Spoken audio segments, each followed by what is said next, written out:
Nos gusta generalmente recibir escritores que o están haciendo sus primeras armas, o acaban de sacar un libro, o están batallando en la cultura y la literatura para poder expresarse, y esa es su herramienta. Pero esta vez, en este caso, tenemos un gran escritor. Para nosotros es un privilegio y un gusto recibir en Radio Nadaría a Marcelo Birmacher. Marcelo, ¿qué tal? Muy buenas tardes. Muy buenas tardes, me pongo en cámara. Buenas Ahí tardes, está. querido Marcos. ¿Qué tal? Mucho Muchas gusto. gracias, muchas gracias por entrevistarme. Y hay una novela de mi autoría que se llama El siglo XX, que Ujú. publiqué alrededor, ya no me acuerdo bien la fecha, pero debe haber sido 2003, 2004, que el personaje vive en un lugar que se llama Naharía, pero no es Israel, es Hay en otro Nadaría en África, me parece. Y tampoco es el África, es un lugar inventado porque Ah, es una novela retrofuturista. Es una novela de miles de años posterior a nuestro siglo, en donde existe un pueblo que se llama el siglo XX, en donde todavía se vive como vivimos nosotros en el siglo XXI también, pero la idea era el siglo XX, por ahí era el 2003. ok. Y este chico, este adolescente, está cautivado por cómo vivían los seres humanos entonces.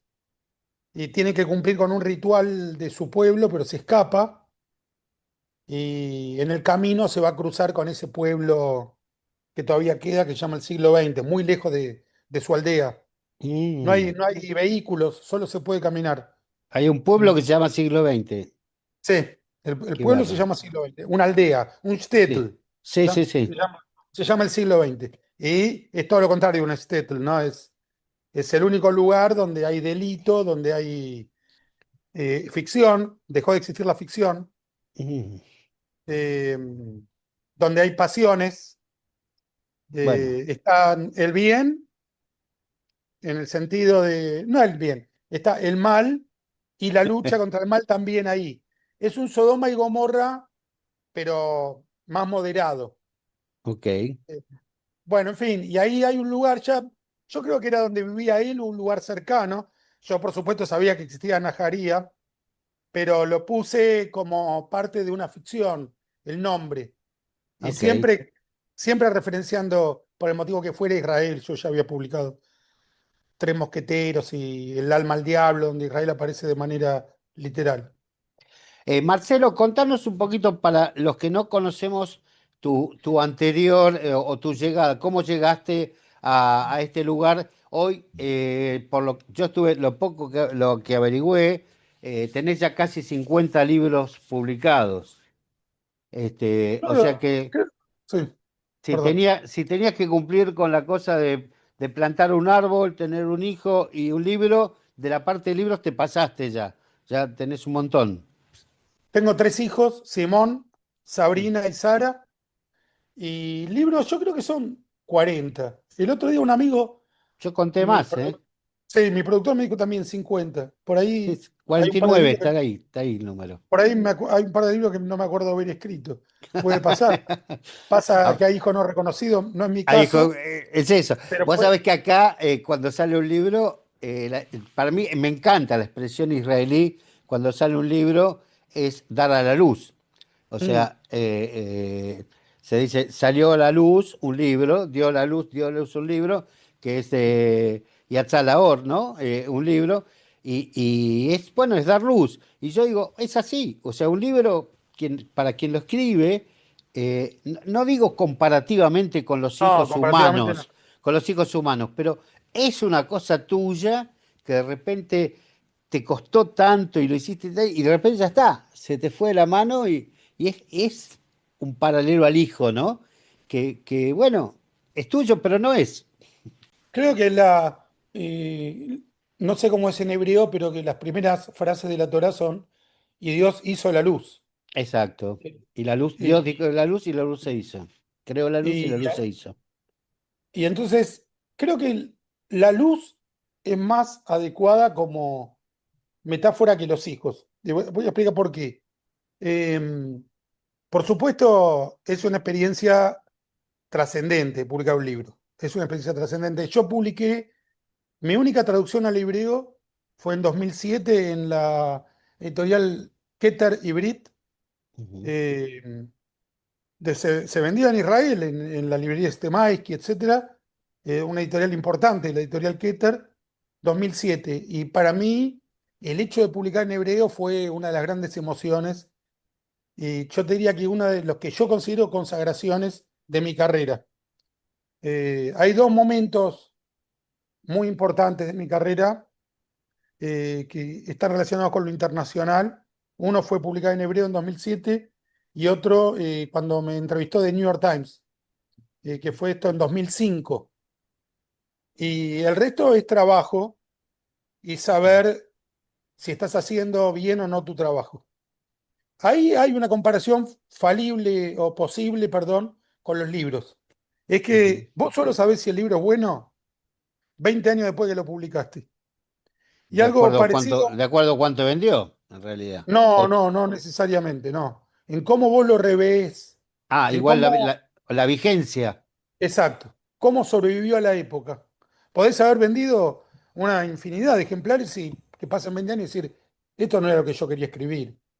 Ojo, yo no solo no desestimo el éxito, lo busco denodadamente. Claro, Me interesa muchísimo vender libros, no, no me parece algo menor.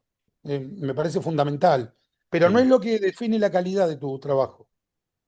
Lo que define la calidad de tu trabajo es una serie de reglas muy difíciles de categorizar. Una es tu mirada, una es vos lo lees 20 años después. Por ejemplo, yo releo mis artículos políticos Ujú, de 2001, 1999, 2003 y las cosas han funcionado lamentablemente como yo lo anticipé.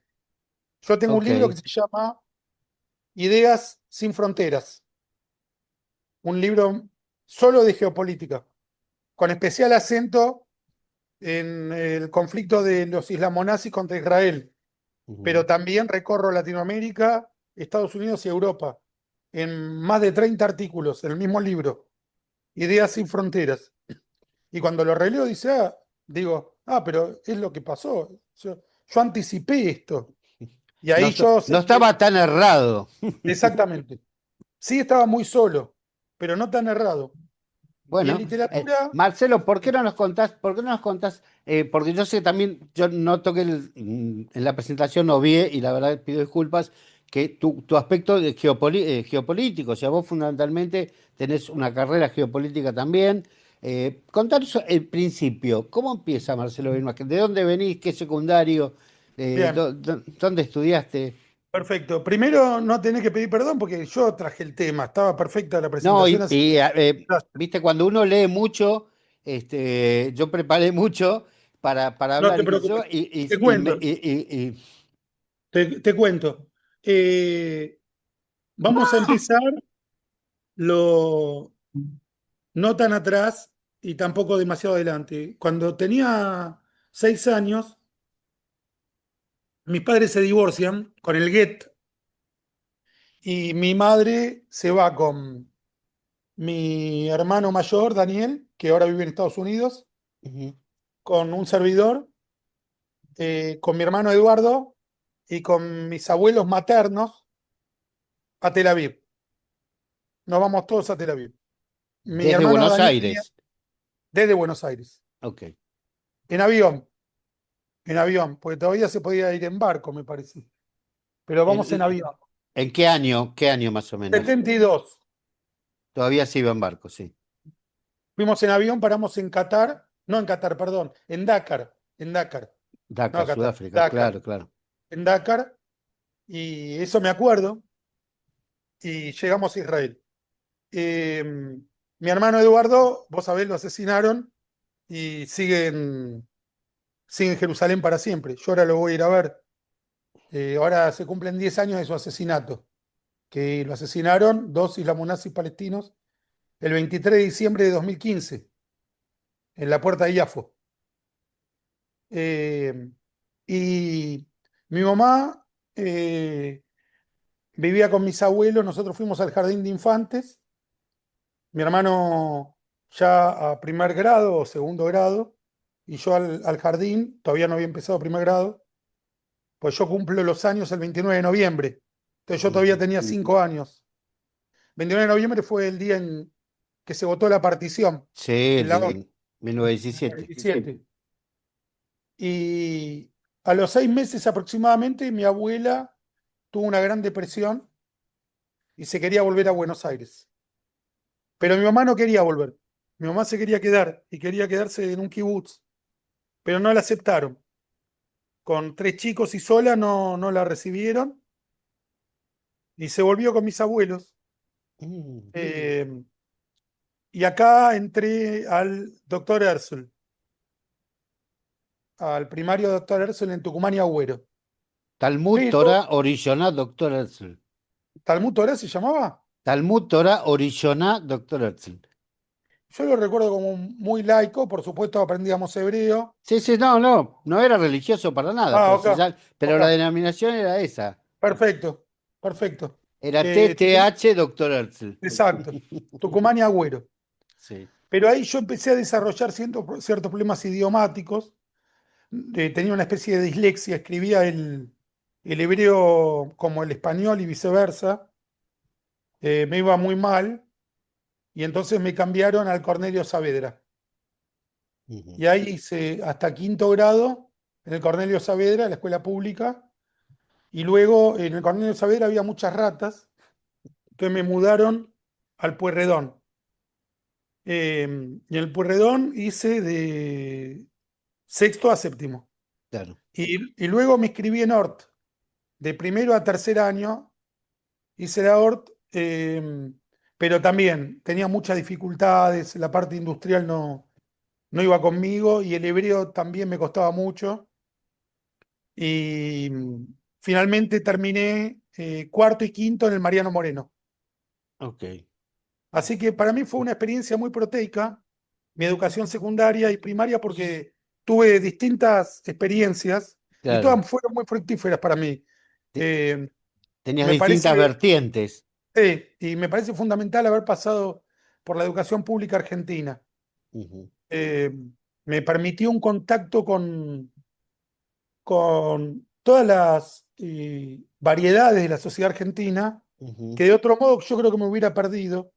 Y por entonces era una educación donde coincidían todas las clases sociales, una educación de gran calidad, y eso fue muy iluminador para mí, fue muy fructífero. Y en el futuro me permitió no comprar mitología sobre cómo era la gente, ¿no? Porque cuando te claro, venían a decir, bueno, las clases sociales son esto, lo otro, decís, no, yo conocí, yo fui a tomar un mate a una villa y fui al edificio más bacán de Buenos Aires y fui a San Luis y fui a Tucumán. Bueno, me puede decir a mí cómo es la clase, ¿no? Yo conozco a las claro. personas, viví con ellos, Todavía era una escuela bastante socializada. Era una 100%. escuela que daba gusto ir, que estaba cualquiera, el padre que venía con el auto, los otros que iban en bicicleta, El los otros que venían empleado del mismo caminando. padre, todo. Era así, Exacto. El era portero, así. el hijo del portero, era muy. Bueno, yo soy de esa Sí. época también. Y te Y, agrego que y Ort, había maestros hombres todavía. exacto, por supuesto, muchos. Y Ort también era así. Era una escuela Claro, mayoritariamente judía, pero que atravesada por todas las clases sociales. claro, No estaba en juego el tema del estatus, por ejemplo. claro, Y no existía Ort Belgrano, solo estaba Ort Yatay. claro, claro. Eso es lo que pasó. Ok. Sí. Bueno, luego Bueno, hice una entonces, del secundario salís, no haces la hago, colimba, no hiciste bueno, colimba. es interesante, es interesante. Muy buena pregunta. Me tocó número alto, entré a la colimba inmediatamente, pero Mm, yo sabía que no la tenía que hacer. Igual intenté zafar, dije que tenía un problema en el cuello, pero no hubo caso, y fui resignado. Pero cuando llego, me dicen que me tengo que ir a Puerto Belgrano. Era 1983, si ya no me Ah, equivoco. ujú, Como mucho 1984, acababa de terminar las Malvinas. Y el militar que empieza a llamar, cuando dice mi nombre, hace este gesto. Y se ríen todos, ¿no? Este gesto significaba como judío, claro, claro, amarrete. avaro judío, amarrete judío, cuando dice mi apellido. Y se ríen todos. Entonces dije, yo acá no voy. Mi abuelo abandonó Polonia en 1939, tomó el último barco antes de que empezara la guerra y perdió a su familia en la Shoah, pues su primera esposa, su primera hija. Y yo me dije a mí mismo, yo acá no subo. No. Eh, yo ya aprendí la lección. Claro. Este es un asesino nazi y no tengo duda de que lo era. Entonces le dije, mire, coronel, yo me voy a tirar de la ventana del tren. Y me dice, no, ciudadano, usted ya tiene número alto y tiene que subir. Digo, sí, sí, ya sé eso. Yo voy a subir al tren, pero me voy a tirar de la ventana, pues yo estoy loco y me voy a tirar por la ventana. Me dice, mire, usted haga lo que quiera, pero usted tiene que subir. Le digo, sí, sí, dígame dónde, yo ya subo, pero ni bien el tren arranque, yo me voy a tirar por la ventana. Y me dice, bueno, vaya a su casa, atiéndase y después vemos qué hacemos. Y me fui y me pusieron inútil todo servicio. Fue una de las pocas veces que fui capaz de reaccionar en el momento. Qué bueno, ¿no? No fue la única, no fue la única, pero fueron pocas. Y yo creo que esa vez, eh, no sé si me salvó la vida, eso nunca lo sabe uno. Eso nunca lo sabe. A Carrasco efectivamente lo mataron. Claro, A uno iban a matar, eso era indudable. A uno lo iban a matar. sí. Y ahí se Bueno, terminó cuando lo ese es mataron. el que sabemos. Exactamente, exactamente. Pegaban, insultaban, humillaban. Eh, de modo que la colimba me la salvé así, Ok. Y por después, acción propia, frente al poder. Viste, uno muchas veces se pregunta, ¿cómo voy a reaccionar en tal o cual circunstancia?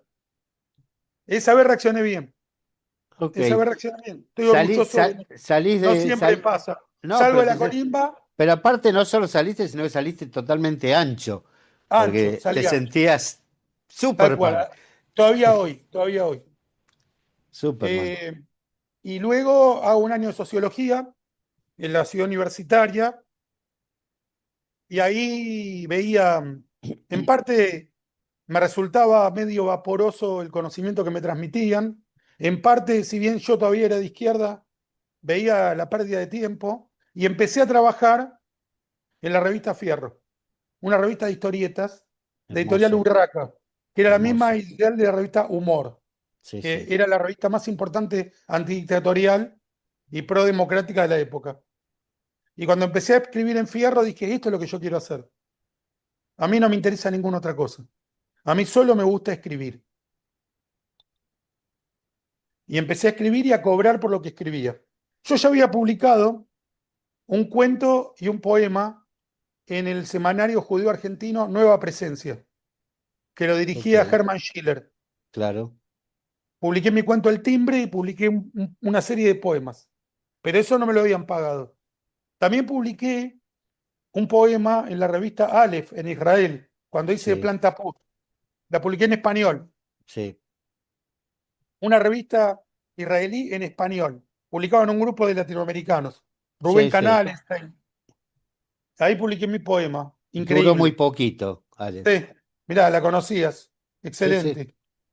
Bueno, también Después, conozco Nueva Presencia porque Norman era, bueno, un militante muy fuerte de la izquierda y por sí, otra parte yo trabajé en Nueva Sion, que era claro, el otro diario también que sí. pertenecía a Shomer Yo Atzair, ¿no? ya de mucho más grande trabajé también en Nueva Acción. Mm, Eh, y empecé a publicar en Fierro. Después me convocaron por lo que publicaba en Fierro, que empecé en 1986.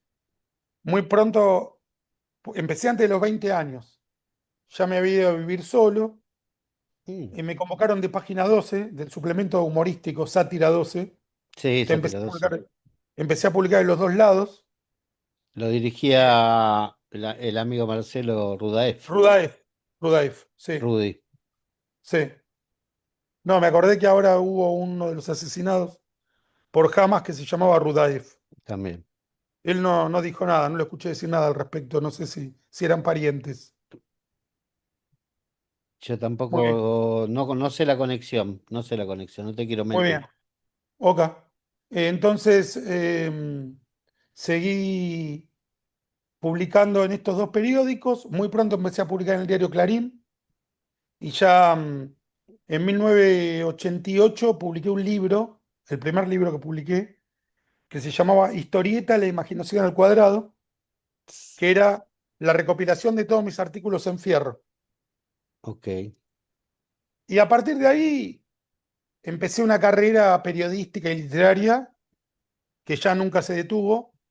En 1992 publico un crimen secundario para jóvenes y para mi gran sorpresa esa novela se convierte en un bestseller. Vendió al día de hoy fácil 400.000, 500.000 ejemplares. Desde 1992 hasta ahora nunca dejó de venderse. Decenas de miles de ejemplares durante años y luego 6.000, 5.000 ejemplares año tras año, desde 1992 hasta ahora. Y bueno, a partir de ahí me empiezan a llamar las editoriales. Cada vez que se abre una editorial juvenil me llaman. No ahora, ¿no? Te estoy hablando de los años 90 y hasta 2005. Em, de modo que dediqué mi vida al periodismo y la literatura. ¿Y Trabajé para cómo? la tele. Pero Sí. siempre era escribir sobre temas, sobre tu cabeza, digamos. O sea, Siempre hice, inventando, siempre hice lo creando. que siempre hice lo que se me antojó. De todos modos, muchas veces me resultó más fácil un encargo, pero aún con el encargo, yo hice lo que se me ocurría. Claro. Y eso coincidía con el encargo que me traían.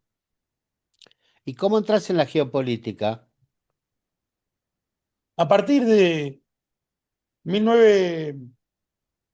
1994, con el atentado a la AMIA, eh, yo descubro que el conflicto con los islamonazis no es territorial, sino existencial. Yo me doy cuenta que Oslo puede ser una necesidad estratégica del pueblo judío en función de ganar tiempo para buscar una salida racional al problema del islamonazismo, pero que el eh, prospecto, el manual de instrucciones de Rabin y Pérez, en lo discursivo, es cerrado. Es decir, la idea de que Arafat optó por la paz es mentira. Es verdad, o puede serlo, o es una hipótesis válida decir, por el momento nos conviene permitir que Arafat gobierne en Gaza y Cisjordania. Puede ser que eso tenga racionalidad, Sí. que haya esa división territorial, eso puede ser. Pero no es verdad que Arafat quiera la paz. Ujú. No es verdad que Arafat quiera un Estado judío. Eso es falso. Arafat nos quiere matar. Y Ahora, en esas eso, circunstancias, sí. ¿vos podés de todos modos hacer un pacto? Y la realidad demuestra que sí. En la actualidad, Israel está manteniendo un alto el fuego con Hamas. Eso no quiere decir que Hamas acepte un Estado judío. No, no, Quiere decir no. que estratégicamente en este momento es menos malo permitir que Hamas gobierne la Franja de Gaza por el tiempo que sea antes que seguir la guerra. Podemos debatirlo, pero eso es lo que está proponiendo Israel. No dice que Hamas quiere la paz, como decían Rabin y Pérez de Arafat. Y yo apoyando Oslo, Sí. de todos modos, en ese momento, en el 94, con el atentado a la AMIA, descubrí, como lo descubrió Jabotinsky en los 30 o Mordejai Anelevich, no porque me compare con ellos, sino por aprender de sus distintas posiciones y decisiones. No, con esto no se puede negociar a largo ni a mediano plazo. Nos quieren matar, como nos querían matar los nazis. Y a partir de ahí inició un camino ensayístico y de exposiciones, conferencias, intervenciones en los medios de comunicación de todo el mundo, en Argentina, en España. Te estoy hablando 1995, 96, 2001, 2008. Por supuesto, me ratifico a partir del atentado contra las Torres Gemelas, pero me podés rastrear por todo el mundo literalmente. Congresos, organizaciones judías, organizaciones internacionales, en Galicia, en Madrid. Tenías esta postura que para todos ahora es un poquito más clara. Sí, O digamos, no es que no haya sido clara, sino que creo que para todos ahora es resignadamente más clara. resignadamente, resignadamente. Y en 2015 asesinan a mi hermano Eduardo. eh, y ahí, por ejemplo, yo estaba por publicar en Perfil uno más de mis artículos contra el islamo-nazismo, y el editor me pregunta, ¿lo publicamos igual? Y le digo, sí. Y él agregó el epígrafe de que yo había sufrido mi tragedia personal, pero mi, mi posición era muy previa a que yo sufriera mi tragedia. De hecho, aunque nunca la pude procesar, yo sé quién lo mató y sabía que estábamos en una guerra.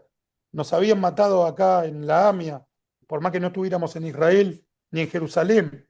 Nos habían matado por ser judíos, como los nazis. Y también lo que surgió a partir de ese asesinato es que incluso hubo como una mayor difusión de mis posturas previas. Claro.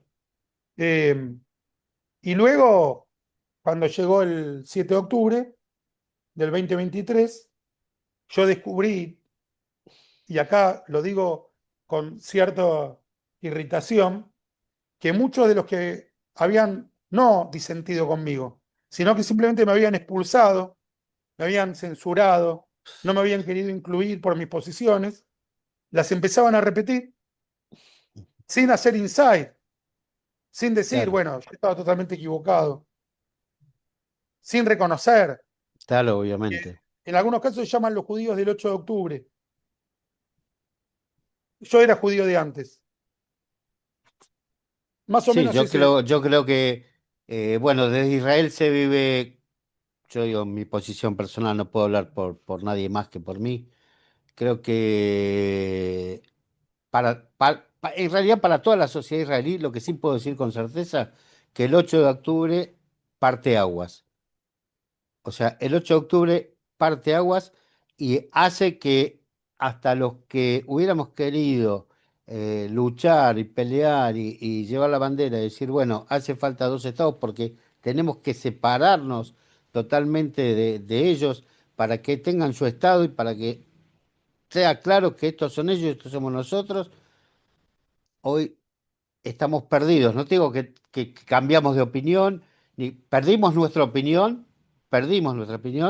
y estamos perdidos en búsqueda de algo que nos abrace, algo que nos dé una posibilidad de pensamiento. Yo hoy no la tengo, no la tengo, Eso es fundamental, Marcos. no la Creo tengo. que esa definición y esa asunción es el punto de partida para cualquier solución racional.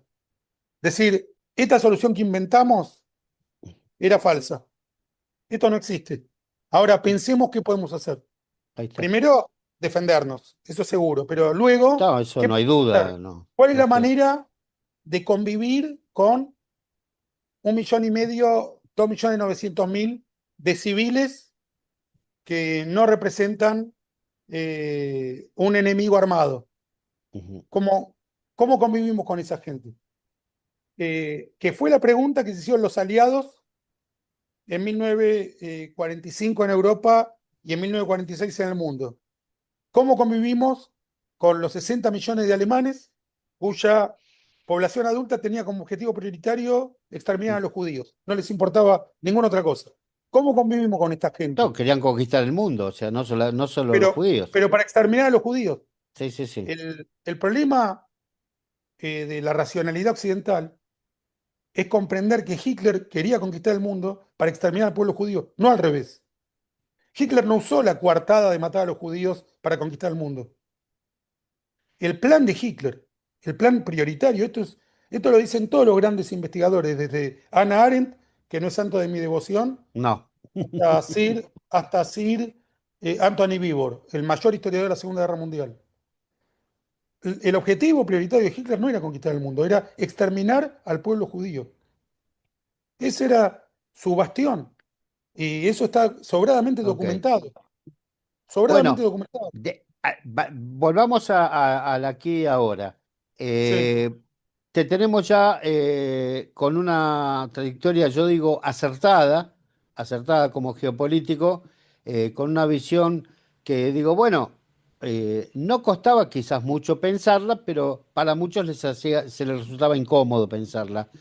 Entonces, bueno, vos decidiste que no y seguiste tu camino y implantaste este término de la islamofobia, creo que es un término tuyo. No, no, Yo, no. Islamonazismo, islamonazismo. perdón, Es todo lo islamismo, sí. contrario. Creo que es Islamonazismo. tú, creo que yo te En lo escuché solo realidad, a vos. en realidad tiene un precedente que se usó muy brevemente, que es de George W. Bush, cuando fue el atentado contra las Torres Gemelas, lo llamó islamofascistas. Ujú. Lo usó durante muy poco tiempo, Estuvo pero cerca. los llamó islamofascistas. Ahora, islamonazismo es un neologismo de mi construcción, Sí, inspirado en Bush, pero está sobradamente documentado. Hay ok. un libro seminal al respecto, fundacional, que es el de David Motadel, que es El Islam durante la Segunda Guerra Mundial.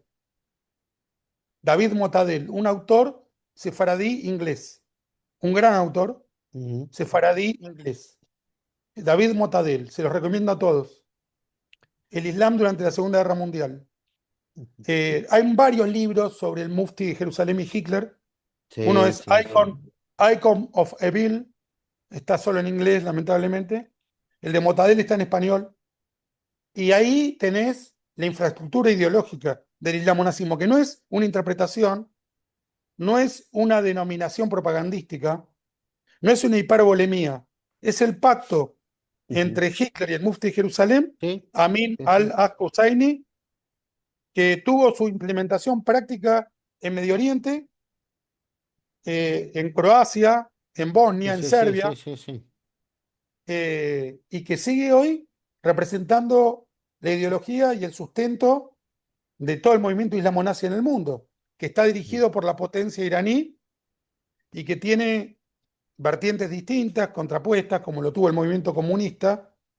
Había maoísmo, había estalinismo, se sí, enfrentaron, pero los dos, trotskismo. claro, pero tenían sus bases compartidas, Claro. que era estar en contra de la propiedad privada, estar en contra de la libertad de expresión, etcétera. Lo mismo pasa con el islamo-nazismo. Es un movimiento y sus conflictos internos se resuelven violentamente. Es la matriz del movimiento, pero comparten en común exterminar al pueblo judío, exterminar a las democracias liberales, Ujú, exterminar a los adultos que no comparten su visión sentimental de la vida, exterminar la igualdad entre el hombre y la mujer, y creo que ahí están, en eso exterminar estamos. la libertad de culto, ¿no? Sí, transformar todo en el Islam, todo tiene que estar bajo Exacto, la Islam.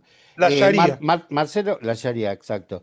Marcelo, me gustaría, si a vos te parece, nosotros te estamos por recibir acá en cerquita, acá en Sí, Kelayot, muy cerquita sí. nuestro, y nos quedan 2 minutos para que nos cuentes el motivo del viaje. Bueno, un poco lo dijiste, ir a saludar a tu hermano, pero también venís por a presentar algún libro, venís a contar, a dar una charla. ¿Qué es lo que tenés programado para acá? Desde que mi madre regresó con nosotros, yo es raro que dije pasar mucho tiempo sin visitar Israel. Ujú. Y ahora, específicamente, hace 10 años que viajo todos los años. Solo falté durante la pandemia porque no se No podía se podía volar. viajar, claro. Eh, y en primer lugar viajo para rendirle homenaje a mi hermano Eduardo. Nos vamos a encontrar con Daniel para ir en su 10º aniversario, ir a rendirle homenaje. Ujú. Y siempre que viajo a Israel, me conecto con la ciudadanía por medio de mis cuentos. Ujú. Hago una reunión que se llama Birmacher se hace cuento en vivo. Ah, tenemos un espectáculo de Biermacher acá en Israel.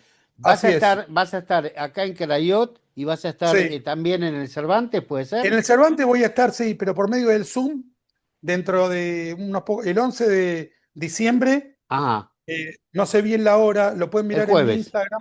El jueves 11 de diciembre voy a estar por Zoom, porque yo llego a Israel recién el 20. Ah, ok, por Zoom, aquellos que les interese la charla de Marcelo Birmacher en el Instituto Cervantes, por Zoom lo tienen en las redes de Marcelo. Y el día 29 estás acá 28, el 28, perdón, 28. El estás Día de acá los Inocentes a sí, las 19 horas, si no me equivoco, lo tenés sí, ahí el sí, sí, flyer, en Crayot, sí, sí, en Crayot. de Crayot, que ahí Así entran es. a mis redes, @Marcelo Birmacher, Sí, ahí vamos a en mi poner Instagram, el flyer. Ahora nuestro operador va a poner eso. en la grabación, va a Y ahí poner la imagen. los espero a todos. Voy a hacer Ay, una gran reunión de cuentos. La vamos a pasar genial. Mis cuentos hacen reír, conmueven, nos dejan reflexionando. Son cuentos. Ahí no hago exposiciones. sí, sí, Cuentos, sí. los actúo, no los leo, los Ujú. actúo. Es un unipersonal y Yo lo hice ya como. vi algo de eso y doy fe que los cuentos son muy, muy divertidos. Muchas gracias, Marcos. Te estamos esperando, ¿eh? Dos cosas más Para. nada más. Sí, El show lo dale. vengo haciendo de 2018 ininterrumpidamente. Ah, Y bien. ya en Israel, en el Cervantes de Tel Aviv, lo hice 6 o 5 veces. Ok. Así que va a ser el mejor show que preparé hasta ahora. Fenómeno. Marcelo, te agradezco mucho este rato. Yo sé que estás ocupado y bueno, siempre es un placer charlar contigo. La primera vez que tengo la posibilidad de hablar con vos y la verdad que me confirma todo el placer que he tenido cuando leí el libro, que ahora me olvidé el exacto nombre, pero era Historias de hombres casados, De ¿puede hombre ser? casado. Sí, muy Ahí bien. está, ahí está. Historia de hombre Ok. casado. Y Muchas gracias, que me Marcos. encantó, que me encantó. Gracias, Marcelo. Nos estamos viendo acá cuando llegues. Y bueno, que tengas buen viaje. Nos estamos viendo. Muchísimas gracias. Gracias de todo corazón. Marcelo Leí Birmacher, otra. acá Leí en otra. Radio Naharía, un lujo que nos damos. Esas cositas que hacemos. Radio Naharía, más allá de las fronteras. De los límites, ¿no? De las fronteras.